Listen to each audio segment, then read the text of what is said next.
Te mandaba con las cabras. Y aún así encontré un libro y pude leer entre montañas.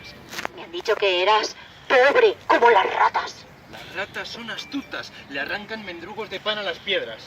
Me han dicho que te mandaron a una guerra. No hay nada bueno en la guerra, pero allí encontré amigos que me ayudaron a defender la razón. Me han dicho que te metieron en la cárcel y que te mandaron matar. Una oportunidad única para comprender que mis amigos eran también hermanos de sangre. Ellos me libraron del patíbulo. Me han dicho que moriste enfermo en una celda sucia y fría. ¿Y qué más da? Para entonces ya era poeta. ¿Y de qué sirve ser poeta si nadie te reconoce en tu tiempo?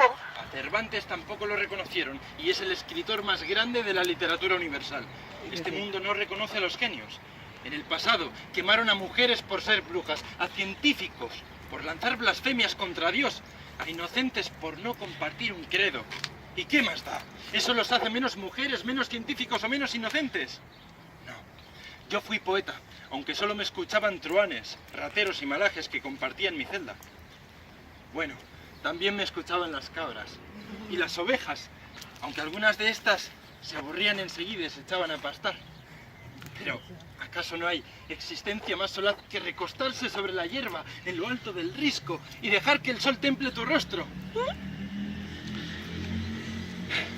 En fin. ¿También soñaste con viajar? Sí. Soñé con viajar a países que no había visto nunca. Además, la imaginación me permitió ser emperador en Etiopía, avanzar junto a Julio César en la guerra de las Galias, cabalgar junto a Don Quijote y Sancho Panza por aquellos páramos de cuyo nombre no quiero acordarme. ¡Ladran, Sancho! Señal que cabalgamos.